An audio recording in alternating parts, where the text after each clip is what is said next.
Welcome to Mirrors into Windows, a podcast by Global Teaching Partners, an official Bridge USA designated organization. I'm Amy Corwin. And I'm Dante Johnson. Together we dive into education from every angle, transforming reflections into opportunities and uncovering strategies that would help us look beyond the classroom walls. Our goal is to connect educators from around the world, bringing you conversations, insights, and stories that will shift perspectives and ignite meaningful change. Because when mirrors become windows, the possibilities are endless. Whether you're navigating life as an international teacher or searching for new ways to enhance your practice, this podcast is your go-to resource for inspiration, collaboration, and a richer understanding of the global classroom.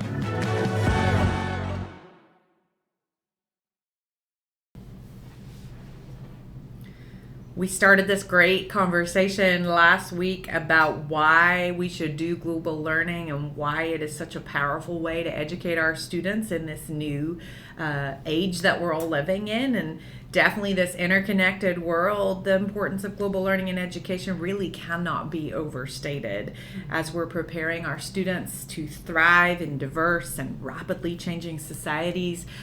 We believe, especially us here around the podcast today, that schools really must embrace these global perspectives to equip them with the skills and the knowledge that they're really going to need for the 21st century. Yeah, we kind of talked about this last episode about global learning and how it just fosters cultural awareness, right? Critical thinking, collaboration, which are essential tools to navigating this increasingly interdependent world, right? And so Ms. Starr, you talked about this, about the themes and curriculum, and I love that, how being intentional about the exposure that you're giving to your students with cultural awareness. And you know, I just think about the question of why, as a school as a whole, what do you think are some of the most important reasons and why a school should embrace the global learning in the 21st century?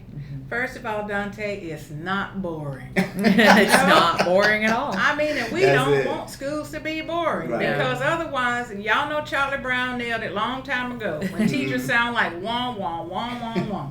Put us to work. Yep. Put the kids to work. Let them be the leader. So I would say relevant information that's eye-opening, that's real. Mm-hmm. Oh, that really happens there? That really happens?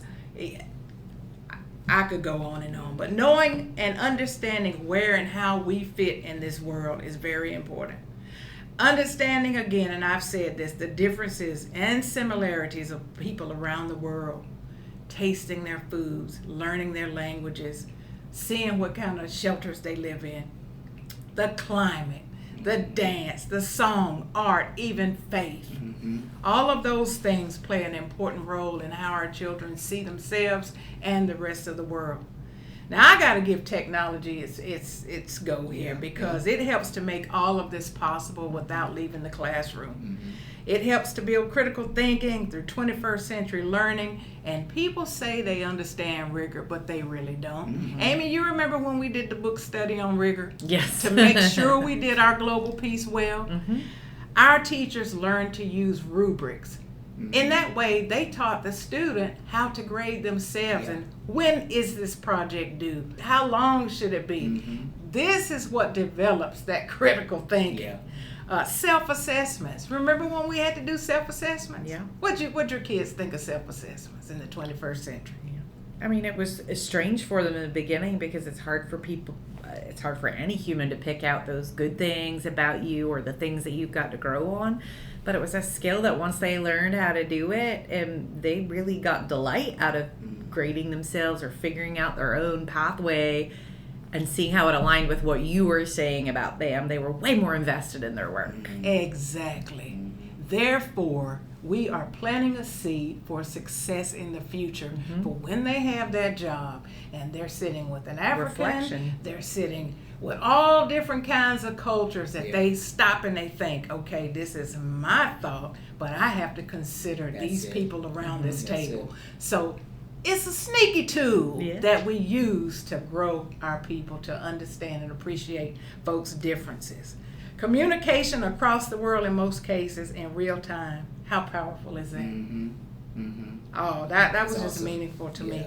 So what I'm hearing you say is that schools that embrace this really create well-rounded citizens who are just equipped to handle the challenges of a very rapidly changing world. Talk to us a little bit more about why you think that to be the case here with some of these things that you're saying. I will, but I got a short story first did. to show you how I got here. Yeah. Are you ready? Because before, Hope was supposed to be a magnet school. Well, we were a magnet school, as deemed by the Board of Education, because we had lost students, and this was before I got there, just in case y'all didn't know, but anyway. So, you do what the Board of Education says, and they had these roundtable discussions with the community, and so the parents wanted Mandarin, Chinese, and Spanish.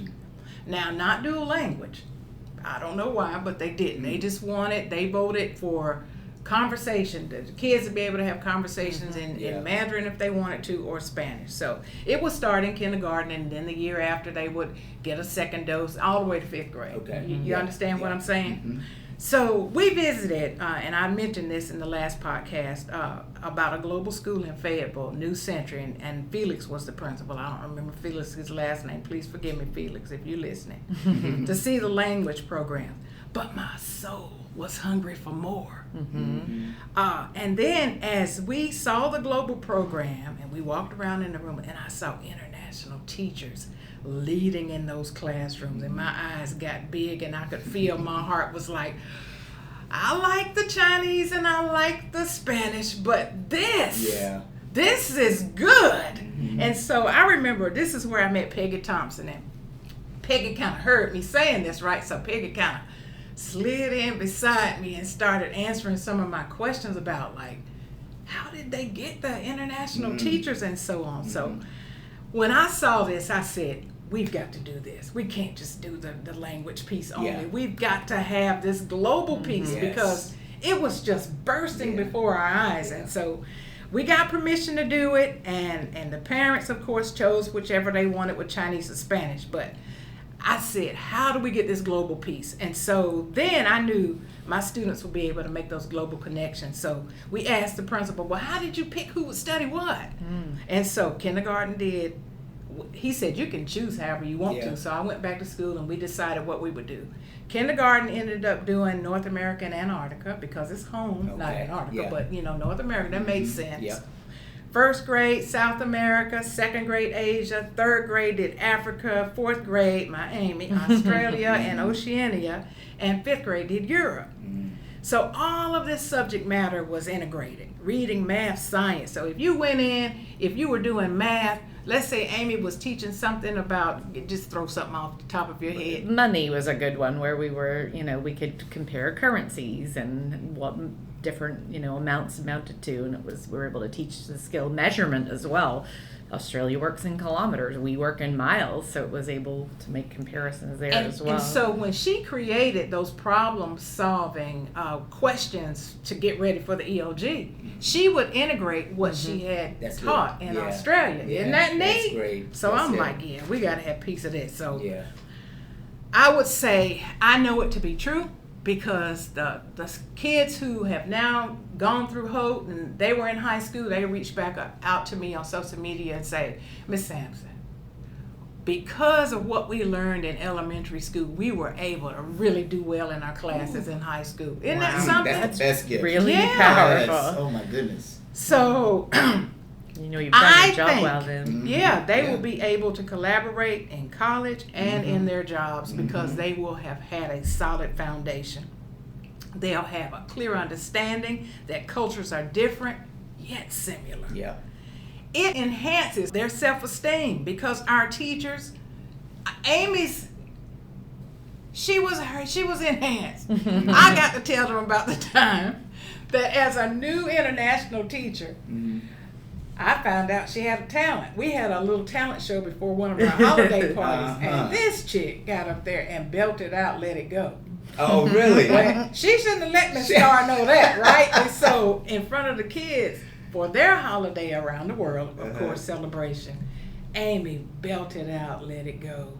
every kid in the school wanted to be in her class. They fell in love with her. Love Elsa fever. Did that not enhance your self-esteem? Sure did. It definitely just made saying. me feel good when all those little kids wanted to be in my Yeah, class. so, and I think our kids will not be afraid to speak in public. Yeah. So they'll be able to talk to anybody in any culture. Right. Maybe the language piece may be a barrier, but they know how to smile and they Right. understand you're different, but we can get along.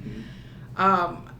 Even though technology, our kids today know more than I'll ever know. They already know. But I Yeah. think with how we used it at school and how meaningful it was, they got a double dose. And now they'll be able to pick up and use it even good. more. Mm-hmm. I think about my elementary kids. Sometimes time is a problem for them. Mm-hmm. But Absolutely. if they knew that they couldn't do a Zoom with the country because those kids were sleeping, Mm-hmm. and they're in school now, Such good Mhm. a perspective on time Yeah. difference, Yeah. yeah. Yeah. And so, and knowing and having respect for each other's differences.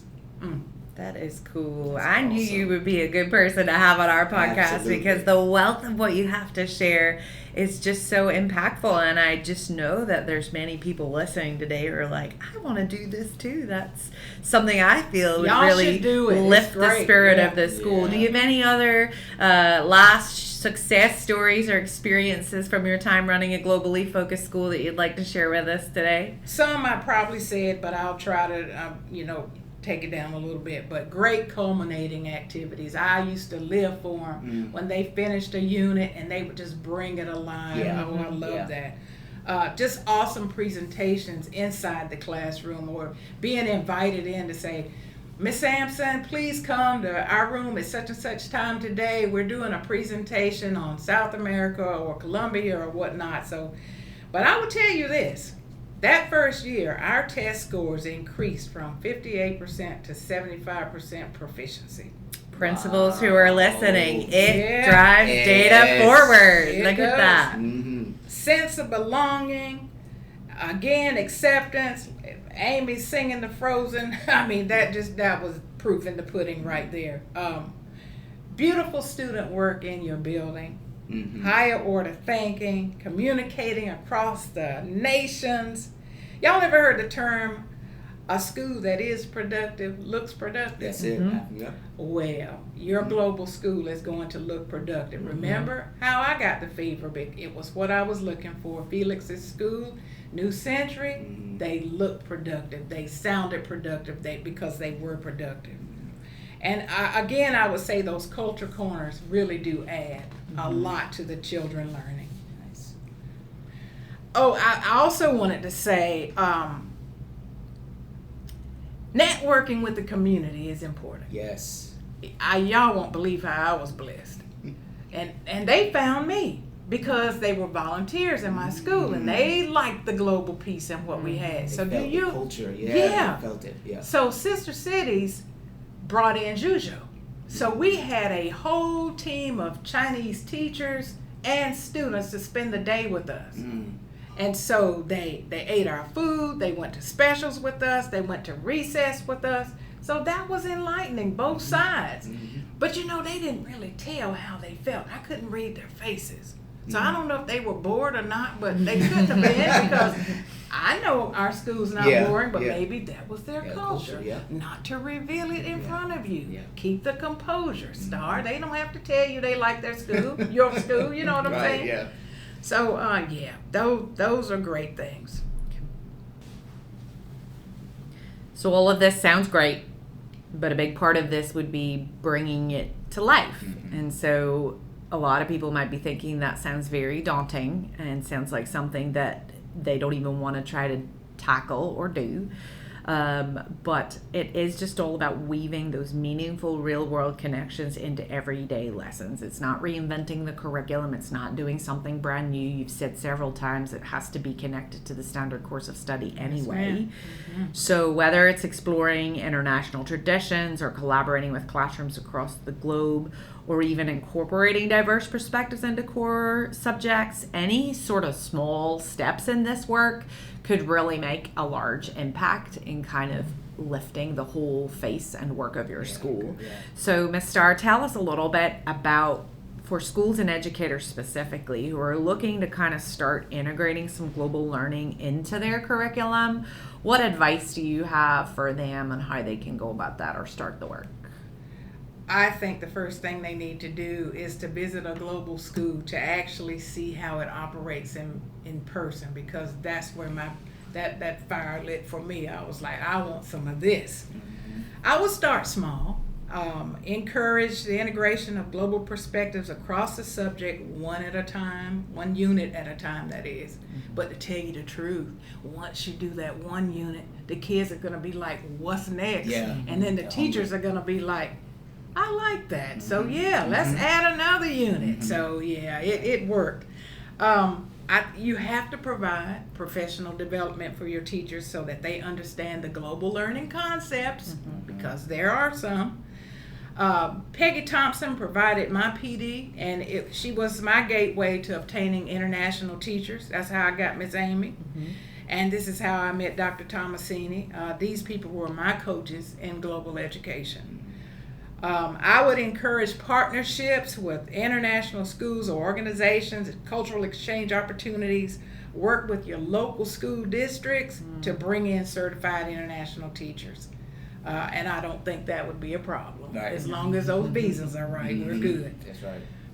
If you get a chance, visit one of the countries from where your international teachers come from. It's eye-opening and very life-changing. It certainly changed me, because as I was being coached to work with our teachers who are coming in now, I got to see it totally different. Yeah. So yeah, I took my staff, not all at once, of course, because somebody has to step back and teach the kids, but everybody pretty much got to go see the Global School New Century. Okay. And they saw the vision.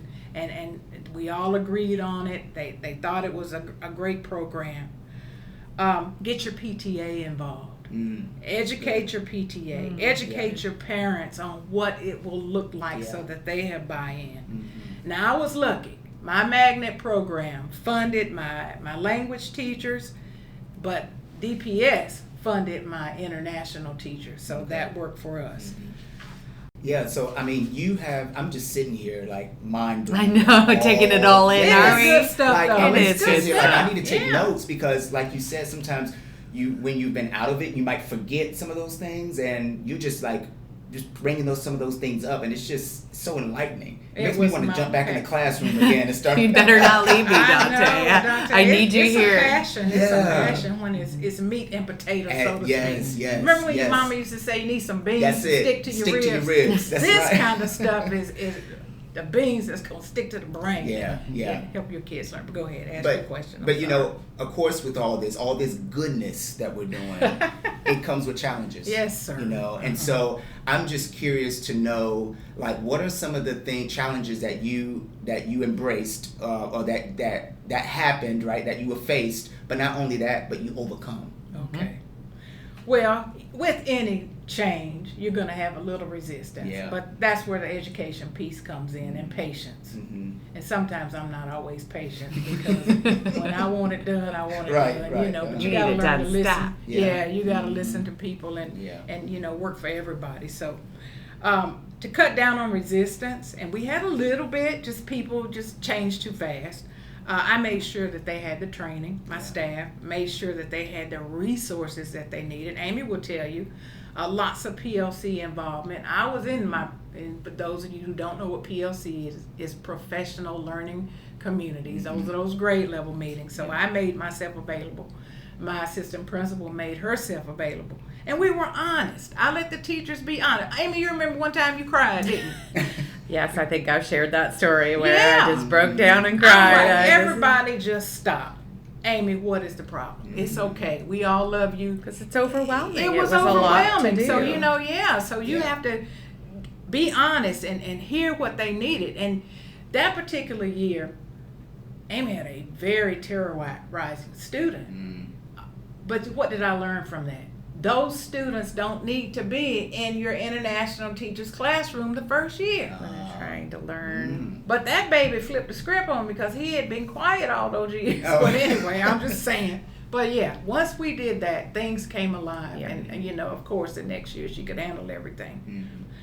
The biggest problem I see, Dante, and you guys around the table, District adopted programs are scripted, and you must teach the way that program is written. So that was a problem. That's a big fight we're facing these days. Yeah, HMH, Eureka, you got to do it how they say it. And so, we had to work around it and do our mini lessons that integrated our global piece. Yeah. And because I just wanted, it was going well for us, but you got to get paid, so you got to do what the district's telling you to do. I would plan ahead, seeking information from schools who have already started the journey. Lots of school leadership team meetings for your planning. Give your teachers time to plan because you're going to have to do both. You got to integrate. Just give them that time. Save some of that Title I money or whatever monies that you have to pay the teachers for their planning or to pay subs to come in so that the teachers can have that time for planning. That's really it. Team walkthroughs. I would have my team, like if somebody wasn't up to par, you had a classroom that was kind of like, well, they don't quite have it yet. So, and I wanted them to look like everybody else, right? Up and going. I would let 4th grade go see 5th grade, 3rd grade go see, and see when you see your peers and you go, oh, this is how they do it. I would use that, people, because it helps to grow your teachers. You got to integrate the global studies with the standard course of study. We've already said that, and your essential standards and your pacing guides, because those test prep times are going to come from the district, and you know me, I don't want no bad looking scores. So you have to make time for that. In-house training, and principals, if you're listening, you have to lead some of those yourself. And we did that, and I enjoyed doing it. Lots of celebrations. Lots of small celebrations matter. Shout outs for people who are following through. Do your admin walkthroughs. Don't get your APs to do it for you. If you don't get in those classrooms to see what's going on in your own classroom, then you lose what the vision really is. So with that, I would tell my teachers what's going well, and these are the things that we need to work on. But I wouldn't leave them at that. If they had problems with it, I would put the academic coaches in there. Oh, shoot, I would go in myself and model and show you how to do it. Or give me a group of kids. Amy knows I'm not lying. Do you remember your little yellow and purple stars that you used to carry around with you? Yes. I swear. So she used to walk around with this little notepad that was in the shape of a star, and it was basically like a kachu, but her name is also Star. Yeah, so it was just so fitting. But no, she would come into the classroom, and on the little note, she would write 1 or 2 things that you're doing well, and then one thing to work on, but you got to put those little accolades up on your wall if she left you one. And so if you got a star from Miss Sampson or Miss Star, you knew you were on the right track, and it was really motivating. It was really encouraging. I could tell you'd seen me, and that's so important. That's a lot of challenges our teachers face. They just don't feel seen by their principals. They don't seem recognized. Honestly, I can't tell you how powerful what you just said was. You getting out and into the classrooms really actually matter to the teachers as well. If I wasn't so old, I might try to make me a school, but but I think our book study on rigor, I think rigor's not a 4-letter word, y'all. It's Barbara Blackburn. The staff did it together. They presented. So with that 21st century piece you're talking about, it makes it easy for the global integration to happen. Got to use that data to drive that instruction. Have to. You can't let it go. Admin, you got to be in those PLC meetings to make sure your teachers have what they needed.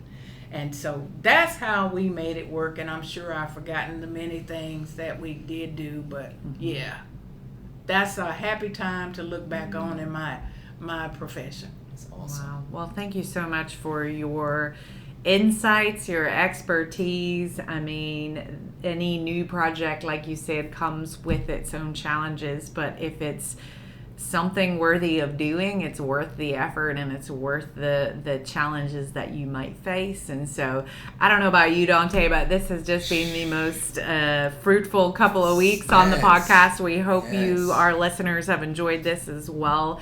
thank you for joining us. I hope in the future we can bring you back to share some more. It was really wonderful to have you on the show with us today. Yeah, it was great being here, you guys. Thank you so much. You're making my heart smile inside. just the memories, you know. You should just come back to us what every I once did. in a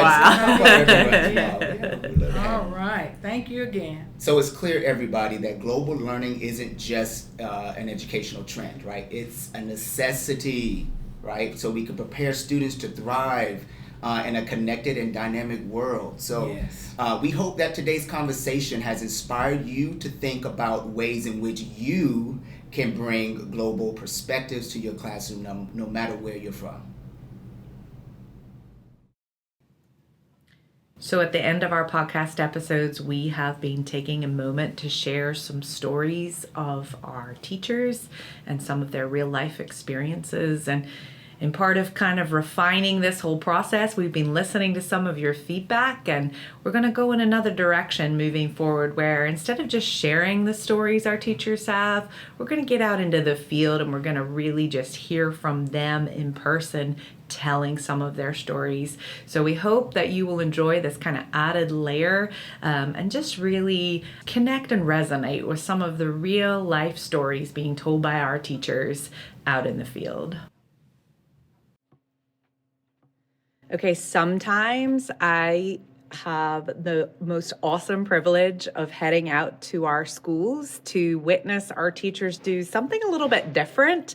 Tonight, I was able to attend one of our schools' cultural event. It's like a global celebration. And so we have 10 global teachers at this school from Jamaica, Costa Rica, Honduras, Colombia. And honestly, just the display of culture tonight has been absolutely amazing. And so I asked our Honduran teachers to sit down with me. There are 4 of them here with me right now. And I wanted to talk to them a little bit more about the event, and hopefully they can share with our listeners a little bit about why this is just so special to do. So maybe as we go around and ask some questions, they'll introduce themselves to you and tell you a little bit about their time on the program, how long they've been here, and also tell you a little bit more about the cultural event that they participated in this evening. So Nuvia, I'm going to start with you. Can you share a little bit more about your Cultural Connections One School, Many Countries event tonight, and kind of what this event aimed to achieve? Hi, this is Nuvia. This is my 5th year as a kindergarten teacher in Jones Elementary. And tonight we had the opportunity to embrace and celebrate culture with our school community, with the staff members, parents, and students. And as a cultural ambassador, this is a great chance to bring a small piece of my culture and country and present it to the community. Yeah, and I saw some music, I saw some dancing, I also saw samples of food. And so what a wonderful opportunity to just bring your home right here to the USA. And this is like the crux of our program and what we aim to achieve by bringing our international teachers here. And so Gladys, how do you think this event really helps to kind of foster a deeper and understanding and appreciation between cultures? Hello, my name is Gladys Martinez. I'm the 3rd year at Jones Elementary. I'm an EC teacher here at Jones Elementary from kinder to 3rd grade.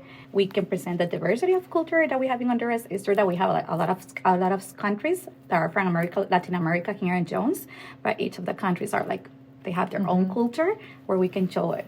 Our music, our food. And I imagine if students aren't able to travel out to your country, this is a wonderful opportunity to bring a piece of it to them. Yeah. I know for many American students, they maybe don't even have a passport, don't get to kind of travel beyond the United States of America. And so this allowed them to kind of get a taste of what it looked like in real life. How do you think this event really impacted your students this evening?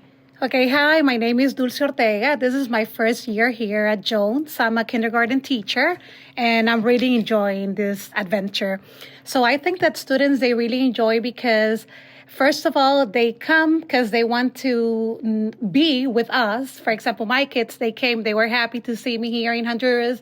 They want to taste my food. They want to see different things that we have in our country.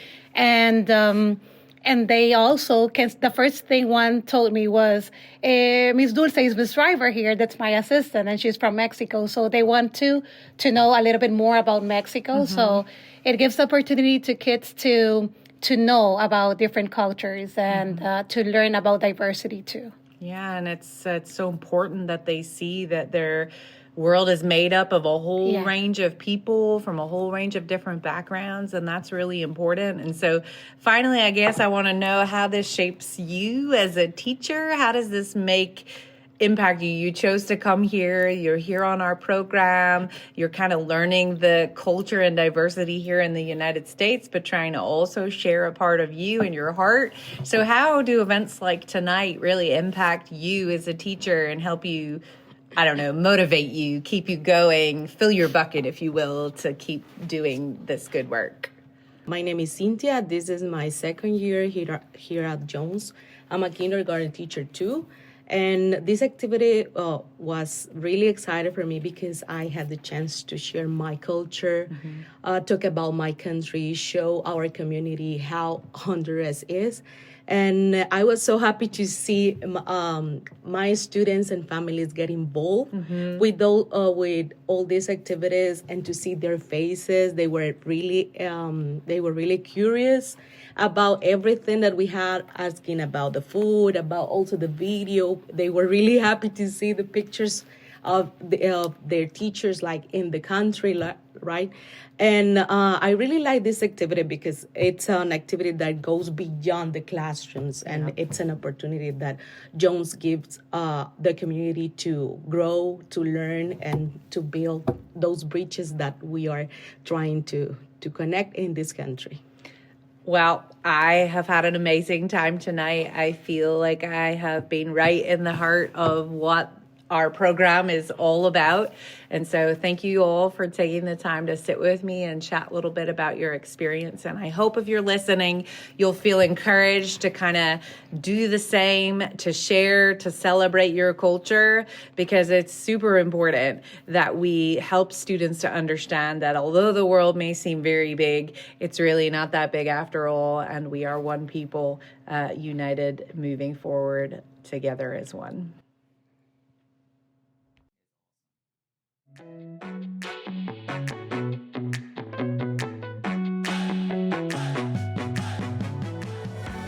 Thanks for listening to Mirrors into Windows.